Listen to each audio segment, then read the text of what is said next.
than 2 weeks after the attack, Cleis Norbury remains in a critical condition in the intensive care unit of the Townsville General Hospital. Detectives say they're running out of leads. Unconscious since she was found face down in a pool of blood more than 2 weeks ago, Cleis Norbury remains in the Townsville General Hospital, her future unknown. Doctors can't determine when the 18-year-old will wake. It could be weeks, possibly months. They've also told us that she won't be the same person, that there'll be a deficit of some sort, whether it's physical, emotional or a disability, and that's something that we can't predict at this stage. It's very much a long, drawn-out waiting game for all of us. Mrs. Norbury wanted her daughter's condition shown, hoping it may will someone with information to come forward. Police have been unable to seize upon any positive lead since the attack. The teenager found slumped in the alleyway just after 3 a.m. on October 6. So I realised that it could be a quiet time, but I'd like to suggest that somebody probably does know what has happened, and I'm asking could they please come forward. Cleis left the Playpen nightclub around 2. Her movements between then and when she was found over an hour later are a mystery. Cleis was the victim of a very violent and frenzied attack, and it appears that the offender took off on foot.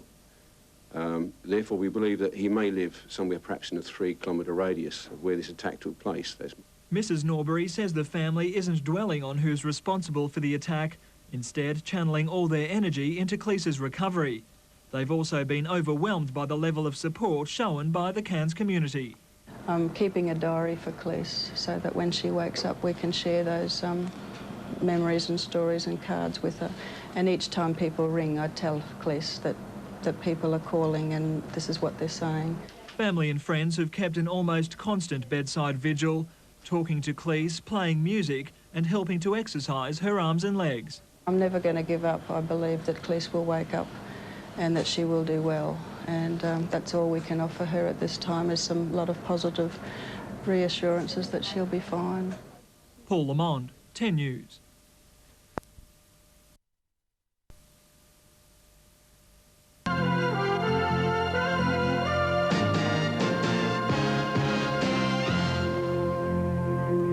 First tonight, Queensland's Night Stalker. 5 weeks ago, he savagely attacked an innocent 19-year-old woman as she walked home from a nightclub. Left for dead in a dark alley, Cleis Norbury remains in a coma with massive head injuries. Tonight, in Queensland's Most Wanted, Cleis's incredible fight for life with her mum at her side, and the police hunt for a man they say must be caught before he strikes again. She's very warm, generous person, and she's the light of my life. It's the most violent, a senseless, violent attack on a young female who was just going about her own business, and that was to go home from a nightclub. Saturday night, the 5th of October. It began just like many other Saturday nights for Cairns teenager Cleis Norbury. She was looking forward to a night out with her brother and friends at the Playpen nightclub. Cleis was quite a nice young girl. There was nothing about her that was wrong. She wasn't a drunk. She never was abusive or anything like that. She was a fun girl. She used to come out and party. That was about it. But the night's events took a sinister turn when Cleis decided to go home. Not far from the club, in a dark alleyway, she was savagely bashed and left to die with horrific head injuries. The club surveillance camera recorded Cleis leaving the club at 1:56 a.m. Club staff said she had been with friends earlier, but had left alone. Outside, she appeared to consider taking a cab, but walked off into the night instead. From here, police can only theorise what happened next. After walking up the street, Cleis may have taken a share ride in a cab. We tend to believe that she did obtain a lift from the taxi rank in Lake Street and travelled by cab a part of the way along Mulgrave Road, heading towards home. Detective Inspector John Harris is also investigating a theory that Cleis, for some unknown reason, got out of the cab halfway home to walk the rest of the way alone. And we believe that we have her talking to a male person after departing the cab. A little bit unsure whether it's the same male person she shared the cab with or a second male person. But in any event, she was commencing to walk home. Just after 2, police believe Cleis was walking along Mulgrave Road, possibly being followed, when she encountered her attacker and was dragged into an alleyway and brutally bashed. Not long afterwards, Naval Officer Peter Mallock, walking home from a bucks night, found Cleis lying in a pool of blood. So walking along Mulgrave Road, and when I got to the alleyway, I noticed the body in here. It was pretty dark, but you could still see that it was a woman lying face down. So I came in and she was lying about here, head against the wall, lying back in this direction with her feet together. Her shoes were back in the alleyway a little bit. Looked pretty much like she'd been knocked clean out of her shoes and then been bashed further on the ground. The ferocity of the attack, shocking even police officers. An absolutely horrific, senseless crime has been committed here. Someone who's very sick, obviously, pathologically sick, in my opinion. I'd liken the injuries here in relation to some of the serious road accidents I've been to. That's how serious her injuries are. How was Cleis this morning? She's fine, I think. Rhonda Norbury has maintained a constant bedside vigil of her daughter since Cleis was transferred to the Townsville Hospital Neurological Unit. 5 weeks after the attack, she and her family are still coming to terms with the shock. Oh, it's been an overwhelming upheaval for all of us. We've all had to deal with it individually and as a family. Coming to grips with what has happened has just been huge, to say the least. I kept sort of thinking, no, she's going to wake up shortly. She's going to wake up. The reality is she hasn't woken up. They've also said the bottom line is she may never get past where she is now. Eric Guazzo, Cleis's neurosurgeon, says his patient faces an uncertain future. Her prognosis is very poor, unfortunately. Cleis has a very severe injury to the brain. She came very close to dying from this injury, and she still remains in a coma. She's a very strong person, very determined, and I really feel that she'll be giving it her best shot too. She's not the type of person to give up easily. Nor have police let up in their search for Cleis's attacker. Their biggest fear, the real possibility he'll strike again. For this to happen in this instance at early hours of the morning on a young girl, an unprovoked attack of such viciousness, obviously he's done it once, and a person that could do it again, quite easy at any time. Words can't even describe how I feel about that person.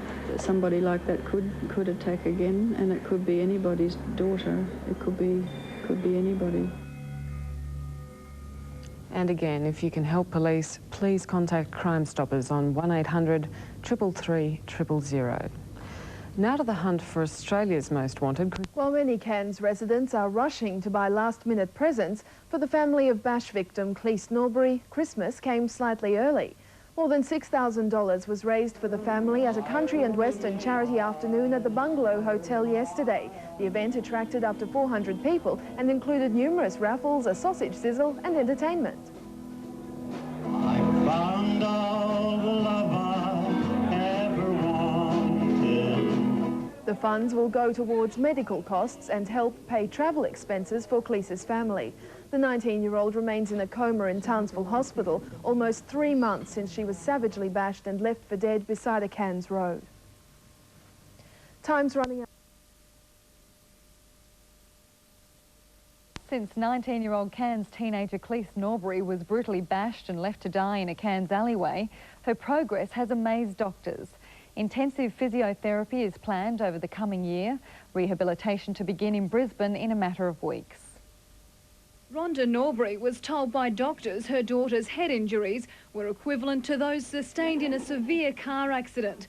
There were no assurances she would even survive. While they hoped that she would come out of unconsciousness and progress to a good recovery, there was absolutely no guarantees that she'd even regain consciousness and that she could in fact die.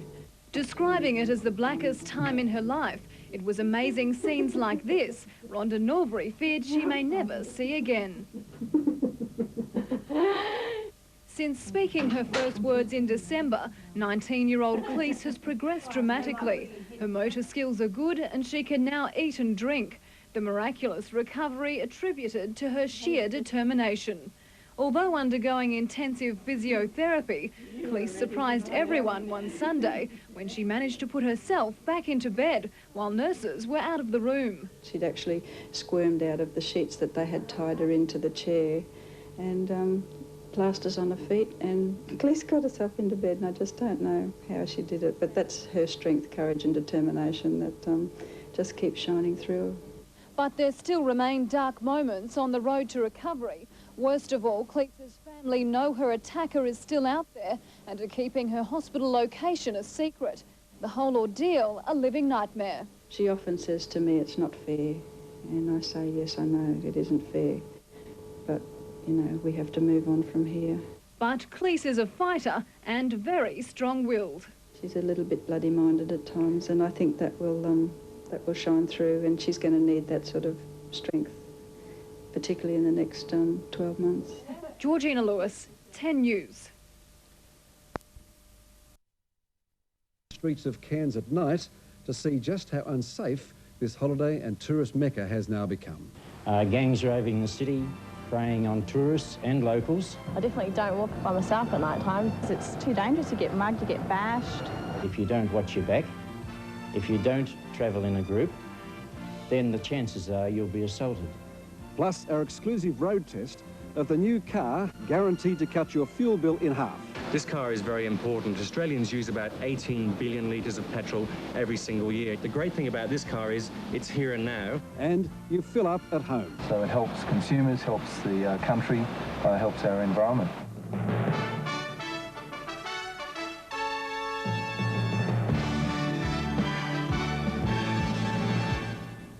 The car that could change our motoring habits a bit later. But first, public outrage over crime and violence in North Queensland.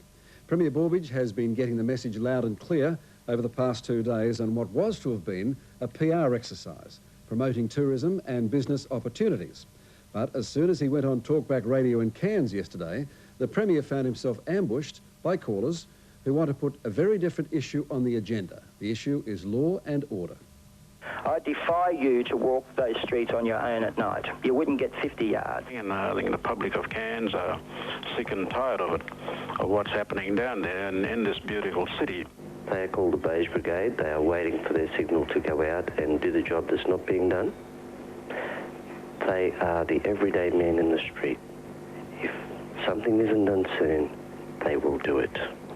Well, can I just make the point that there is no place in society for vigilante groups, and vigilante groups will face the full force of the law. What we have to do is make sure that the police have the resources and the tools to do the job that they have to do. Well, that's the promise from the Premier, more police resources for Cairns. To find out more about why they are needed, we have this special report from Michael Willesee. The police feel it was very much a frenzied attack on Cleis, you know, and I thought, how can somebody who just becomes very vicious and angry for a matter of moments can turn Cleis's life and our life upside down in just a split second like that? Rhonda Norbury's daughter Cleis is improving, but it's happening very slowly and there is a long way to go. She was attacked after leaving a Cairns nightclub in October last year. There was no apparent motive. She was neither robbed nor sexually assaulted.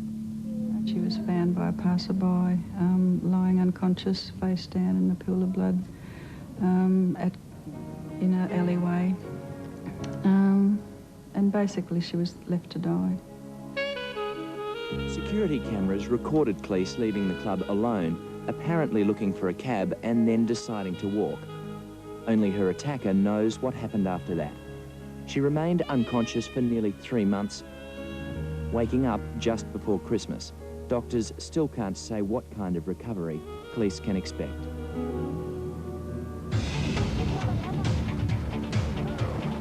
Cairns is one of Australia's leading tourism cities with its easy access to both the barrier reef and tropical rainforests. It attracts huge numbers of visitors, from backpackers to wealthy Asian honeymooners. It's promoted overseas heavily as a fun town in the sun, and it should be that. But it's not all fun. Robert Reid is an author and freelance journalist who's lived in Cairns for 25 years. The danger to life and limb is very real, and I don't believe that I'm exaggerating on that point.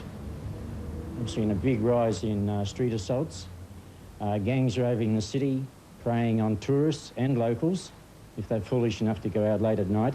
So it's been a bad 5 or 6 years. When you say a bad 5 or 6 years, how bad has it got? Well, it's as bad enough for me not to go out on my own late at night. People come to Cairns expecting a safe, sleepy, tropical holiday resort. Sadly, too many are finding that's not the case. Officially, the police say there is no problem, that Cairns is no less safe than any other city of this size. But even their own crime statistics don't support that. In Cairns in the last 12 months, there's been a 70% increase in personal robberies. And now, you're twice as likely to be attacked in Cairns as you are in any other part of Queensland. I believe the problem of crime on the streets of Cairns, especially in the central business district, is being swept under the carpet by those various bodies, tourism, even the council and police. They seem to have a collusion there that if we publicise it too much, then nobody will come to Cairns. By not publicising the problem, they might be protecting the tourist trade. But are they protecting the tourists? They might be protecting the reputation of Cairns, but they're putting the lives of tourists at risk by not informing them of the real dangers. What advice would you give, particularly to young women tourists? Do whatever you can do to still enjoy your life the way that you should, but don't wander around on your own. It's just not a safe place. Annie Roberts runs a rape crisis centre in Cairns. She sees many victims of sexual assault, both locals and tourists, and would like to see more people made aware of the dangers. I'm hearing more and more of the incredible number of reported instances of sexual abuse now than ever before. While tourists may not be aware of the dangers, locals know only too well. Every week there's something new in the newspaper and it's scary. We talk about it at work and we all... I mean, I work with lots of young people that are always out and about. And it's an issue? Oh, it certainly is, yeah. Would you walk around here at night on your own? No, definitely not. I've heard about it and I've had a girlfriend who was attacked on the Esplanade. Oh, yeah, I definitely wouldn't walk the streets alone at night time. Why not? Because it's too dangerous. You get mugged, you get bashed. Or worse. Horrific, yeah. Raped. Would you walk the streets at night, just the two of you? No way. No, not at all, no. I definitely don't walk by myself at night time.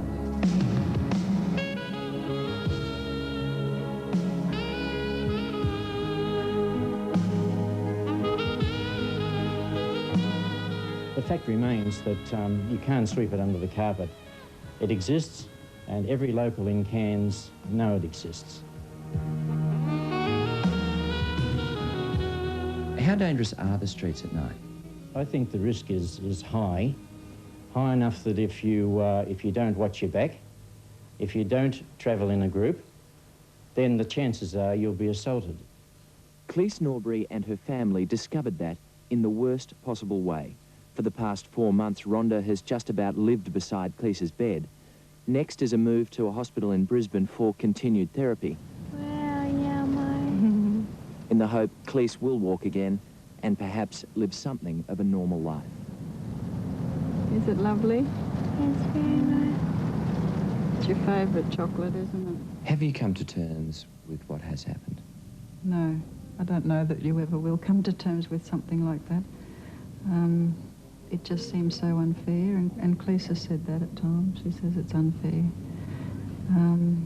So no, I mean, I'm not sure how we'll deal with all that. I guess as we go, we deal with things like that. Like Wallasey there in Cairns comes as a shock, doesn't it? Next, the farming family.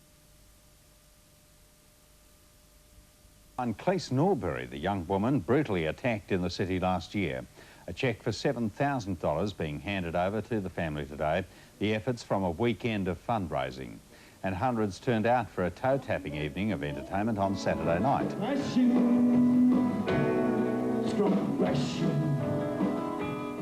A painting auction and dancing was also included on the night to raise money for the teenager, which will go towards rehabilitation costs and to enable her family to be with Cleis during her treatment in Brisbane Hospital.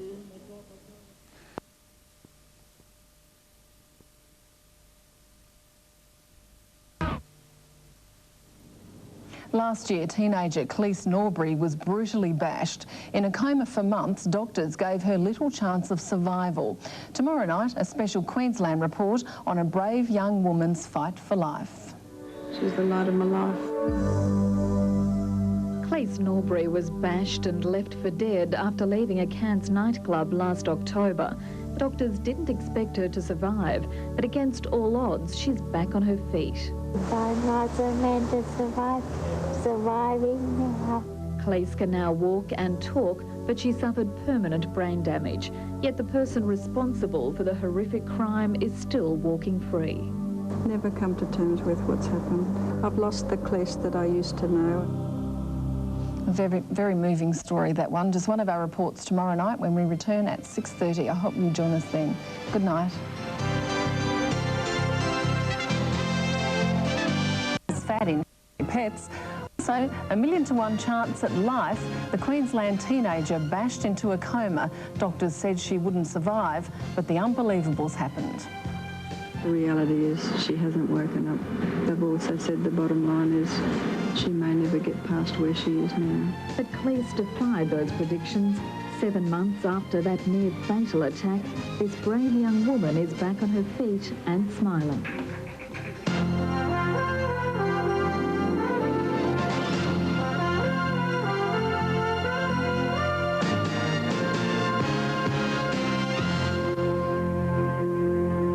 Tonight to the latest chapter in the saga of independent Senator Mal Colston. As expected, Senator Colston resigned as Deputy President of the Senate today. The resignation follows months of controversy over his alleged misuse of travel allowances and pressure from all sides of politics to stand down from his post. Despite his resignation, Senator Colston insists he's innocent and won't leave Parliament. Here's Andrew Gagan on the demise of Australia's most disgraced politician. You resign, Senator? You resigning tomorrow, Senator, or not? Have a nice day. How are you? Get out of my way. How's your health? He's accused of feathering his own nest. Well, it's all getting a bit prickly. Just stay off. Street. When we first reported on Cleis's plight last October, she'd been in a coma for 3 weeks and doctors gave her little chance of survival. What they didn't count on was Cleis's incredible will to live and her mum's undying love. She's a very warm, generous person, and she's the light of my life. It's the most violent, a senseless, violent attack on a young female who was just going about her own business, and that was to go home from a nightclub. Cleis Norbury was a beautiful, vibrant 18-year-old with the world at her feet until 7 months ago when she was brutally bashed by an unknown assailant and left for dead. When we first brought you Cleis's story last October, she'd been in a coma for 3 weeks and doctors told her mother, Rhonda, to prepare for the worst. I kept sort of thinking, no, she's going to wake up shortly. She's going to wake up. The reality is she hasn't woken up. They've also said the bottom line is she may never get past where she is now. But Cleis defied those predictions. 7 months after that near-fatal attack, this brave young woman is back on her feet and smiling. I'm still alive. Yeah. Definitely still breathing and still punching if I have to or kicking. Yeah. Doing whatever I need to do, definitely. You sure are, darling. You really came against all odds, didn't you? Sure did. If I'm not meant to survive, surviving now. It was October 6 last year when Cleis Norbury's life changed forever. She left a Cairns nightclub alone just before 2 a.m. 1 hour later, her battered body was found lying in a dark alleyway in a pool of blood. Police still haven't found the person responsible. An absolutely horrific, senseless crime has been committed here. Someone who's very sick, obviously, pathologically sick, in my opinion. I'd liken the injuries here in relation to some of the serious road accidents I've been to. That's how serious her injuries are. Her prognosis is very poor, unfortunately. Cleis has a very severe injury to the brain. She came very close to dying from this injury, and she still remains in a coma. Rhonda Norbury waited, slept and cried by her daughter's bedside, grieving but refusing to give up. Then, after 3 long months, came the miracle she'd prayed for. Cleis came out of the coma and spoke for the very first time. She was actually talking to us and putting words into short sentences, and that's when we just thought, oh yes. Yeah, it was like all our prayers had been answered, and we thought she's on the homeward run now. I was human. But that was just the first step along a very long road to recovery. For the last few months, occupational and physiotherapists at Brisbane's Princess Alexandra Hospital have helped Cleis regain movement and her independence, learning once again how to eat, talk and walk. Her recovery painstaking but also inspiring.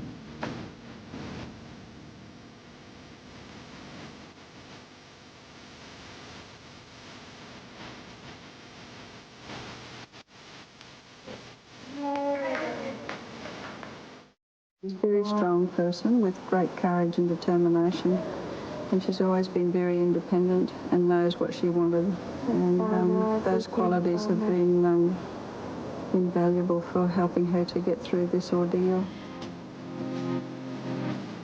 I'd say she's made very good and very sound improvements since she's come to us. She's changed from someone who's been fully nursing dependent at the time of admission to someone now who admittedly still needs a lot of help, but she's a vastly different girl to the time of admission. Neurologist Dr. Paul Hopkins says Cleis's long-term prognosis is difficult to predict. She currently has the intellectual capacity of a 5-year-old and her memory is severely affected, but he hopes she'll continue to defy predictions. She's made a steady recovery. She's still got a long, long way to go, and you'd have to look ahead 12 to 18 months of further assistance and rehabilitation help before we could start talking about final outcome. But she's on the ladder of recovery, and she's up a couple of rungs. That's what this card says: loyal, loving, true and kind. Possibly the hardest part of the recovery process for both Cleis and Rhonda is the distance between them. While Cleis is rehabilitating in Brisbane, Rhonda has had to return to her job in Cairns. The separation must have been hard. Yeah, we've cried a lot. It's very hard, wasn't it? Yeah, a lot of tears. I'd go to bed thinking about her, and the first thing I'd think of when I woke up was Cleis and what she's doing and how she's feeling. Sounds awful. Yeah, the separation was enormous. It was awful. I've never been able to leave this unit without tears. You've been missing Mum? Miss Mum a lot. Mum, Joel and my father. I love her a lot.